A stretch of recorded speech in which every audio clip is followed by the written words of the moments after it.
자, 이제 직업 정보론부터 들어가도록 하겠습니다.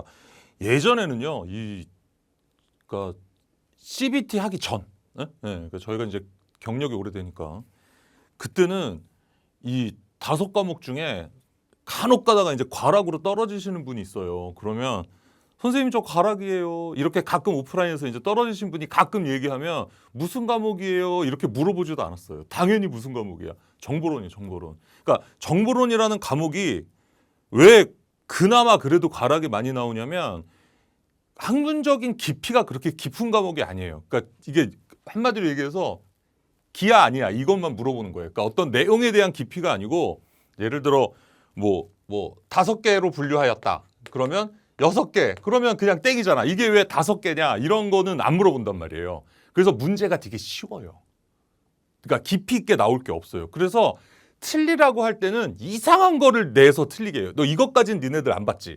예, 하는 거로. 그러니까 모든 사람들이 그러니까 우리 오프라인 학생들을 기준으로 보면 모든 사람들이 거의 점수가 비슷해요. 그러니까 나 포함, 강사 포함. 나도 그것까지는 나도 모르지. 내가 그 모든 수많은 정보에 그 작은 메뉴에 그 소 메뉴에 있는 걸 어떻게 알아요? 모르지. 그래서 간혹 가다가 정보론이 사고가 한번 나면 그러니까 이제 의도해서 그렇게 한 게 아니고 어떻게 하다 보니 어려운 문제가 그러니까 어렵다기보다 이상한 문제가 몇 개가 쌓인 데다가 하필 내가 정보론에서 누구나 다 맞추는 문제를 여러 개 실수를 하는 게 겹치면 딱 그게 맞으면 불합격이 나온 거예요. 과락으로. 네, 과락으로. 그래서 되게 저도 시험 보는 날, 그러니까 이제 옛날에 종이 시험할 때는 하루에 봤으니까 모든 사람들이 다 똑같은 시험지니까 제일 먼저 걱정되는 게 정보론이에요. 이건 어떻게 막을 수가 없으니까. 그런데 CBT로 바뀌고 나서부터는 정보론이 사고가 안 나요. 너무 다행히.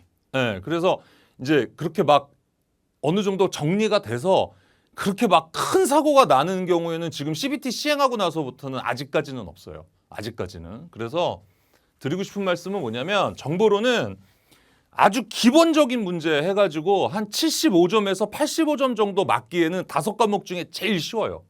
그런데 정보론을 예를 들어 뭐 90 몇 점을 맞겠다. 이거는 CBT가 가끔 90점 이상이 나오긴 해요. 자기가 하필 문제 쉬운 게 여러 개가 좀 잡혔으면. 그런데 쉽지 않아요. 그러니까 기본적으로 75에서 85 받기는 가장 쉬운데 90점 이상 받을 수는 없어요. 그 불가능해요. 아주 운이 좋아서 쉬운 문제가 걸리지 않는 이상에는.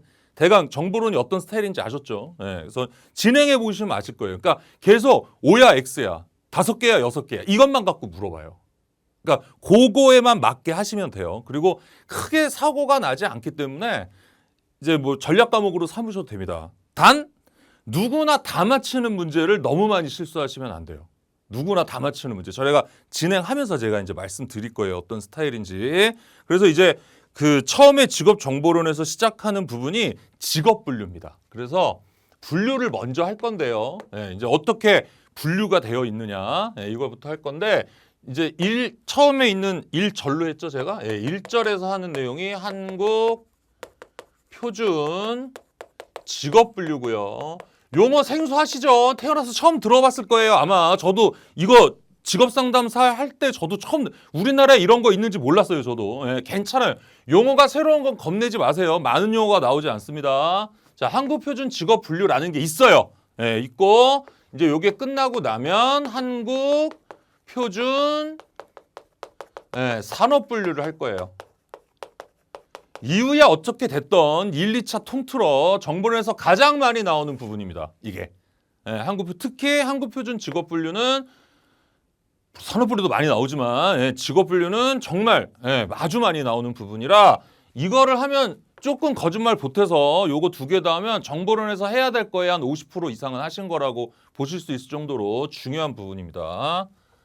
그래서 한국표준 직업분류부터 들어갈게요. 근데 이걸 들어가기 전에 기본적인 사항을 먼저 좀 해드릴 게 있어요. 이게 지금 과목 편제가 그 상담학하고 그다음에 정보론하고 아마 이렇게 순서가 되어 있기 때문에 원래는 이걸 제가 직무 분석에서 하는 건데 직무 분석이라는 과목에서 제가 하는데 여기서 순서상 이걸 먼저 지금 들어가기 때문에 여기서 요거에 대한 얘기를 짧게 조금 해드릴게요. 예. 요게 직접적으로 시험 문제에 많이 나오는 건 아닙니다만 이거 시험 문제 직접적으로 많이 나오는 건 아니에요. 예. 되게 중요한 부분이긴 하지만 우리 시험에서 중요하게 다루진 않아요. 그런데 이 내용을 알고 있어야 지금 요 한국표준 직업분류를 이해하고 나중에 이제 한국직업사전을 할 때 그 한국직업사전도 이해하기가 쉬워요. 예, 그래서 해드리는 거니까 그냥 이런 게 있구나 그렇게만 들으시면 돼요. 그러니까 처음부터 하기는 좀 부담스러울 수도 있는데 이걸 지금 하는 게 서로 편해. 예. 그냥 가볍게 들으세요.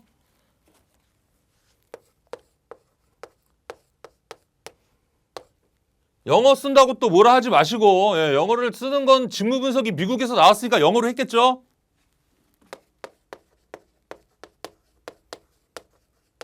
영어를 쓰는 이유는 다 이유가 있어요, 제가.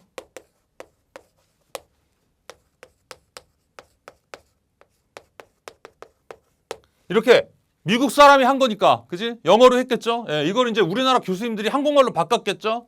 그래서 태스크를 일, 과업, 과제, 작업이라고 해요. 알아두면 좋지만 이거 뭐 달달달달 외우실 필요까지는 없어요. 이렇게 교수님들이 해석을 했고 이거를 요소 작업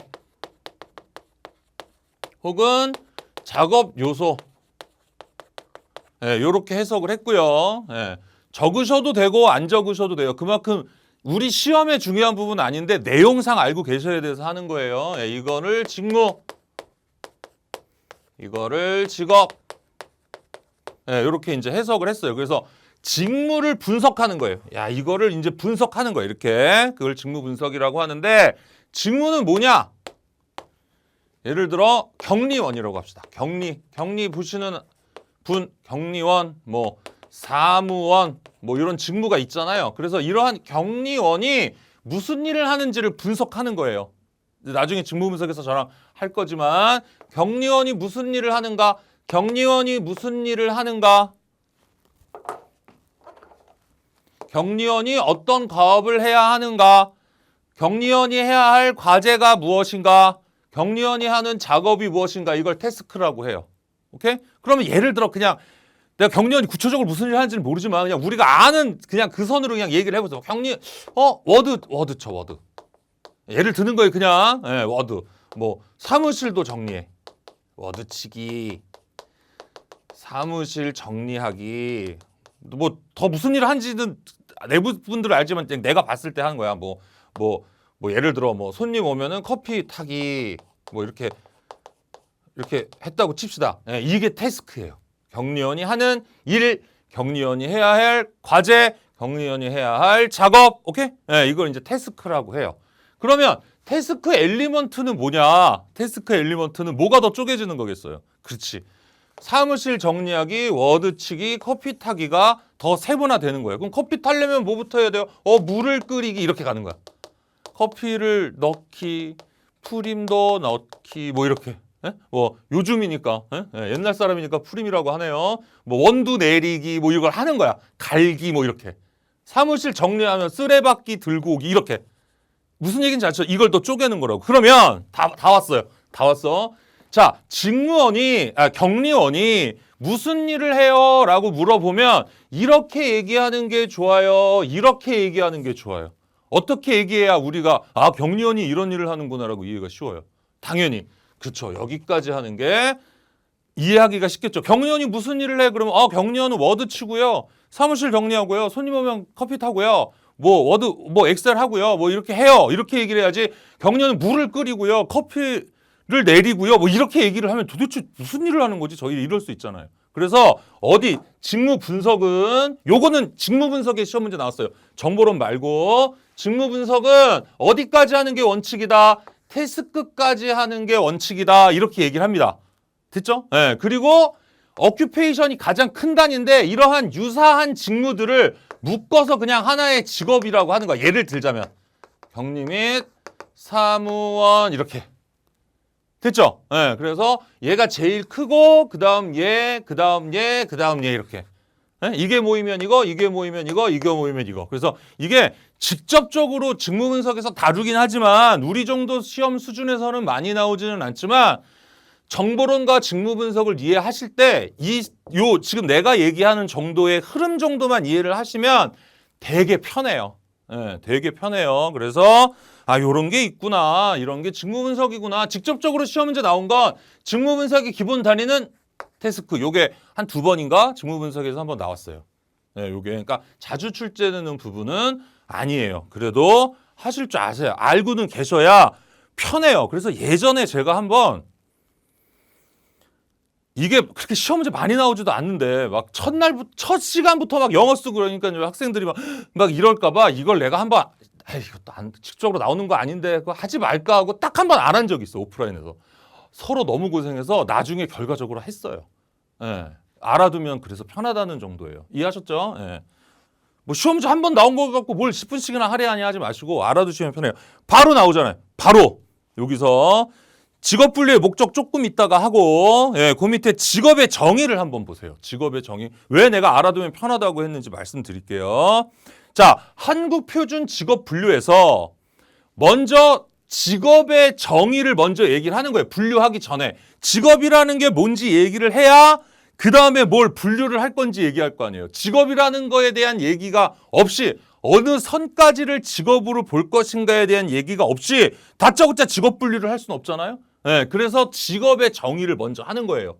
오케이? 네, 그래서 그럼 직업이 뭔데? 한국 표준 직업 분류에서 다루는 직업은 어느 선까지 할 건데 이걸 얘기해 줘야 되잖아요. 그래서 얘기하는 거예요. 그래서 누가 국제표준 직업 분류에서 한국 표준 직업 분류를 이게 우리나라에서 하는 직업 분류고 국제표준 직업 분류라는 것도 있구나. 국제표준 직업 분류를 가져다가 우리 실정에 맞게 조금 썼나 보다. 이렇게 유추할 수 있겠죠. 네, 어쨌든 국제표준 직업 분류에서 직무는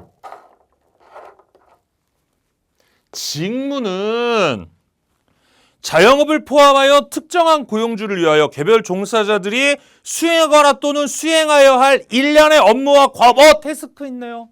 보셨어요? 태스크에 S 있는 거? 네. 태스크들이 모이면 뭐라고? 직무라고요. 알아두면 편하잖아요. 알아두면 안 외워도 되잖아. 태스크라고 잡이라고 하는 것, 직무라고 하는 것은 뭐가 모인 거다? 태스크들이 모인 거다. 맞네요. 이러한 태스크들이 모이면 격리원이라고 하는 직무가 되네요. 그래서 직무는 자영업을 포함하여 특정한 고용주를 위하여 개별 종사자들이 격리원들이 수행하거나 또는 수행하여야 할 과업이나 과제네. 그죠? 이런 일련의 우리나라는 업무들, 과업들 이렇게 얘기를 못하니까. 그죠? 단복수를 애매하게 쓰잖아요. 그래서 영어는 태스크 S를 붙였지만 과업들 이렇게 얘기를 잘 안 하니까 일련에 이렇게 해석을 한 거지. 연속되는 업무와 과업이다. 외우실 필요 없어요? 있어요? 그쵸? 없죠. 이해했으니까. 일련의 업무와 과업을 잡이라고 하는구나. 그러면 직업은 뭐냐? occupation. 직업은 뭐냐? 직업은 유사한 직무의 집합이다. 직무가 모이면 뭐다? 직업이다. occupation이다. 요 두 줄 외우기 하려고 이 설명을 한 거예요. 나중에 이거 또 나와요. 그리고 어차피 이거 주관식으로 요 문장 짧게 외우셔야 돼요. 나중에 2차 때. 그래서 해야 돼. 이거 한번 내가 딱 한번 오프 때 이거 안 했다가 나중에 했다니까. 됐죠? 그러면 직무 유사성의 기준은 하는 김에 또 합시다. 유사한 직무들이 모이면 뭐라 그랬어요, 방금? 그렇죠. 직업, occupation이라고 했죠. 유사한 직무들이 모이면 occupation 직업이에요. 그렇다면 유사한 직무라고 하는 건 어떤 기준이냐? 지웁시다. 지워도 되죠. 유사한 직무가 있어요. 이렇게 있어요. 그 얘기 아니야? 이렇게 직무들이 여러 개가 있는데 얘네끼린 유사하네. 색깔 구분이 되나요? 막 분필이 막 보라색이 다 있어. 오래 살아야 돼. 이렇게 유사해. 그러면 요렇게 유사한 거를 묶어서 하나의 직업이라고 하고 또 아, 요네들끼리 유사하네. 그럼 요걸 또 하나의 직업이라고 하겠다는 거 아니에요, 지금? 유사한 직무의 집합이 직업이니까. 이해됐어요? 예. 그러면 무슨 기준으로 얘네 넷은 비슷하고 얘랑은 다른데? 무슨 기준으로 얘네 셋은 비슷하고 얘랑은 다른데? 무슨 기준으로 그렇게 했는데? 그게 직무 유사성의 판단 기준 네 가지예요. 이게 아직까지는 객관식으로 안 나왔는데 오늘 현재 여러분 시험에는 시간이 좀 지나면 나올 수도 있겠지만 주관식으로 나왔습니다. 네 가지. 그래서 객관식으로 나올 거예요. 그냥 나왔다 생각하시고 외우세요. 어차피 주관식으로 해야 되니까. 그래서 직무 유사성의 판단 기준 네 가지. 지식, 경험, 기능, 그다음에 입증 요건. 그래서 얘네끼리는 지식이 같고 얘네끼리는 경험이 같고 얘네끼리는 기능, 스킬이에요. 기능이 같고 입증을 하기 위한 요건이 같으면 뭐라고 한다? 이걸 묶어서 유사한 직무라고 하자. 그래서 이걸 뭐라고 한다? 유사한 직무를 묶어서 직업이라고 하자. 그래서 나올 수 있는 키가 3개예요. 2개는 벌써 나왔고요. 자영업을 포함하여 특정한 고용주를 위하여 개별 종사자들이 수행하거나 또는 수행하려 할 일련의 업무와 가업은 뭐라고? 일련의 업무와 가업은 직무. 유사한 직무의 집합은 그게 문제예요. 그 문제라고 그냥. 문제라고. 유사한 직무의 집합은 뭐라고? 직업. 이 다음에 주관식으로는 그렇다면 이러한 직무 유사성의 판단 기준 네 가지는 뭐냐? 지식, 경험, 기능, 요건 이걸 쓰는 거예요. 주관식으로. 객관식으로는 아직까지는 안 나왔지만 조만간 나올 거나 아니면 여러분들이 시험 칠 때 맞히면 나왔을 거예요. 아마 이건. 뭐 여기에 뭐 흥미, 오답. 뭐 드글드글 하잖아. 뭐 성격, 뭐 오답으로 만들 거 많죠. 아니면 다음 중 직무 유사성의 판단 기준을 모두 고르세요 해놓고 기억, 경험, 니은, 지식, 디귿, 기능, 리을, 입증 요건 이렇게 4개만 딸랑 넣어놓고 1번 기억, 니은, 디귿, 2번 니은, 디귿 뭐 이렇게 해서 답 4번 기억, 니은, 디귿, 리을. 답 4번 이렇게. 오케이? 모두 고르쇼 이래가지고 여기 아니면 이상한 거 하나 집어넣고 미음해갖고 뭐 흥미 넣고 뭐 고르기 이렇게 하든가 이렇게 나올 겁니다. 아직까지 안 나온 게 희한하죠? 됐나? 얘기할 거 다 했어요. 그래서 직무 분석이랑 같이 묶어놨습니다. 이거 나중에 또 나와요. 요거 또 나올 때 제가 살짝 또 복습 한번 해드릴게요. 동영상은 이해를 했는지 안 했는지 오프라인은 이렇게 물어봐서 이해를 한 건지 안 한 건지 알 수 있으나 동영상은 여러분들이 눈을 못 보잖아요. 제가. 그러니까 이해를 까먹었겠구나 생각하고 또 할 거예요.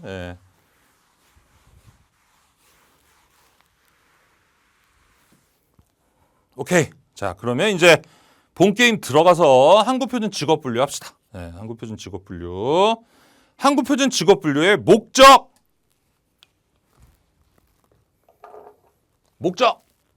왜 이걸 하는데? 바빠 죽겠는데. 왜 한국표준 직업 분류라는 걸 만들었을까? 왜 이걸 만드는 목적이 뭐냐? 뭘 목적이 뭐야? 동네마다 다르면 웃기니까. 동네마다 직업 분류가 다르면 되게 웃겨요. 진짜예요. 이제 이 오프가 아니고 온이니까 전국에서 볼 거 아니야. 그러니까 전국을 합시다. 전국으로. 자, 서울에서는 직업상담사. 이게 원래 이제 오프라인에서 할 때는 어차피 서울에서 하니까 영등포구, 뭐 마포구 이렇게 하거든요. 이제 영등포에서 강의를 하면 영등포구를 넣고, 그 근처로. 서대문에서 강의하면 서대문구, 마포구 이렇게 얘기를 하는데 이제 전국 단위니까 전국으로 합시다. 서울에서는 직업상담사를 상담직으로 분류하고요.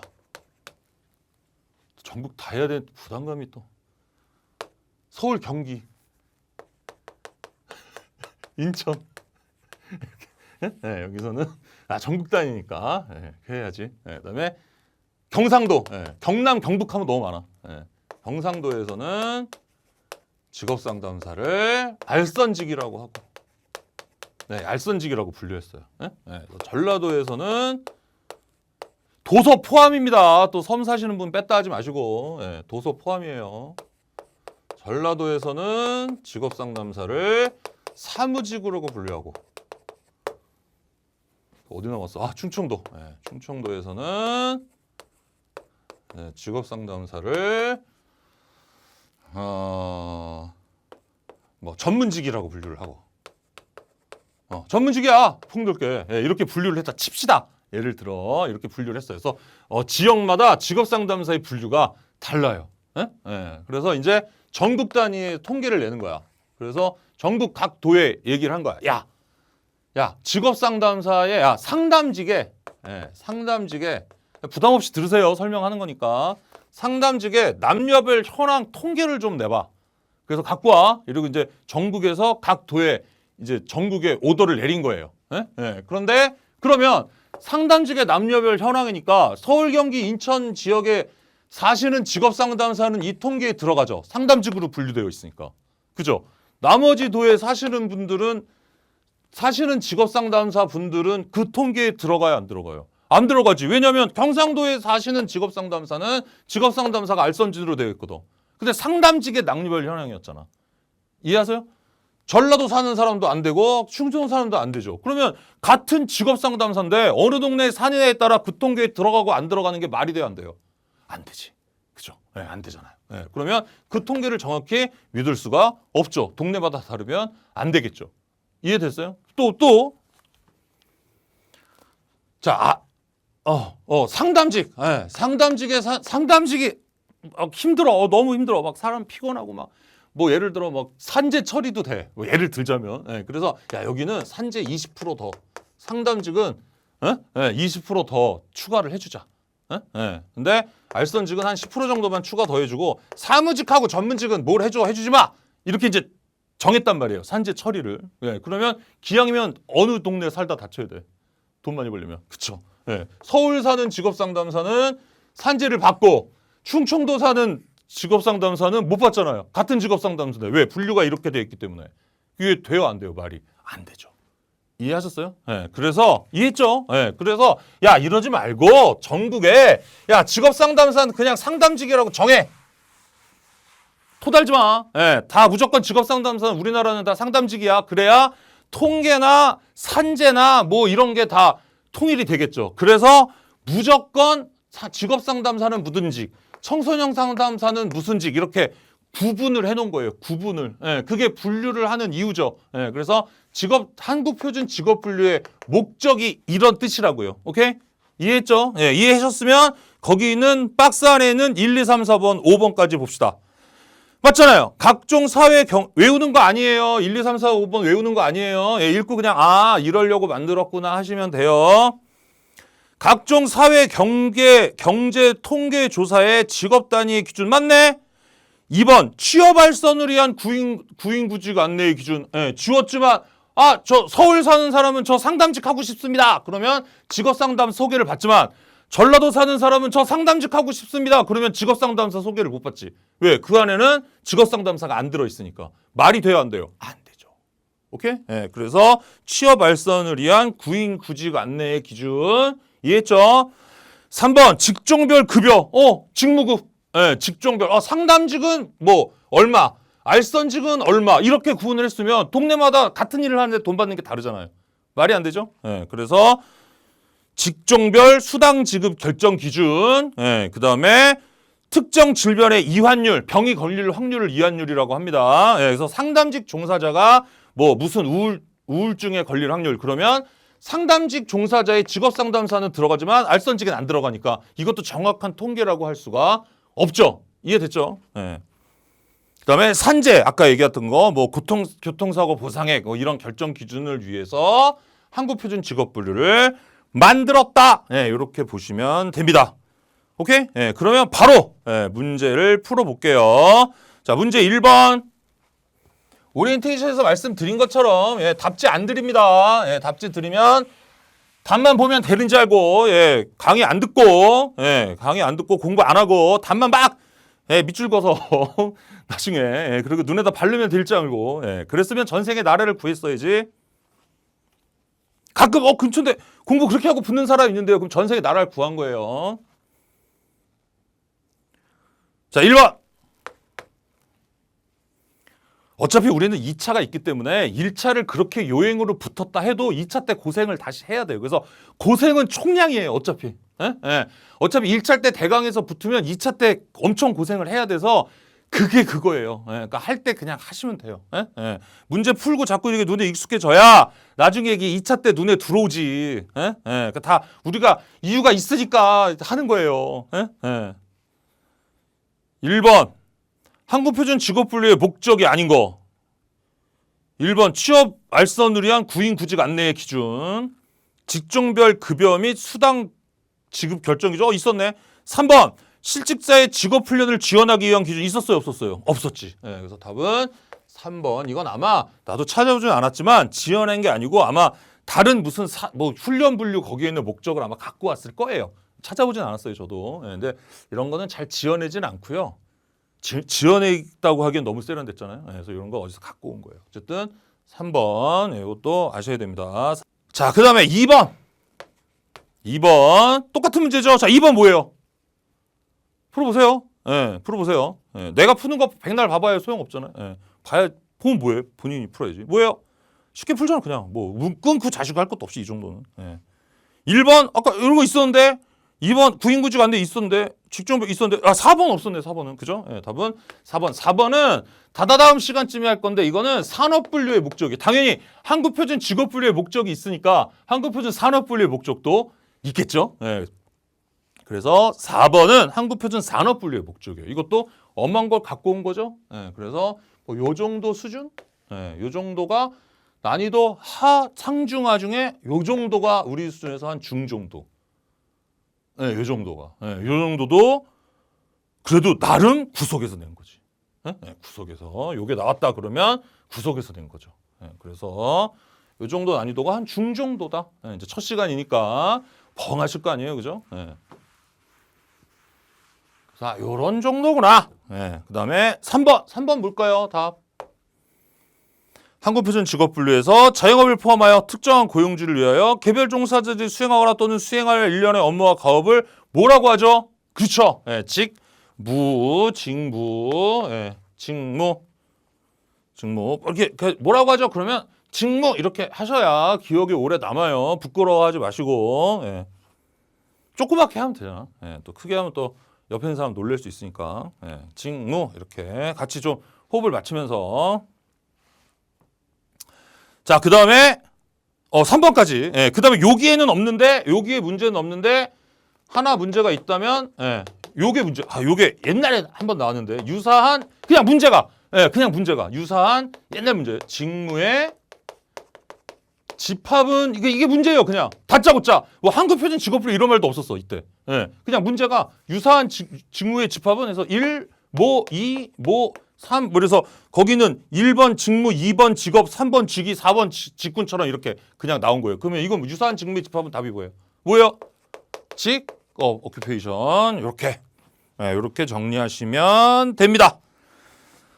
그러면 첫 시간이니까 제가 이런저런 얘기하느라고 조금 태스크 그거 하느라고 오래 걸렸네요. 예, 그래서 뭐 이렇게까지 끝까지 할 수가 없죠. 그럼 한 몇 년 걸리겠죠. 예, 그래서 다음 시간에는 진도 조금씩 쭉쭉 나갈 거예요. 첫 시간이니까 좀 양해해 주시고요. 예, 문제 확인하시고 이어서 이제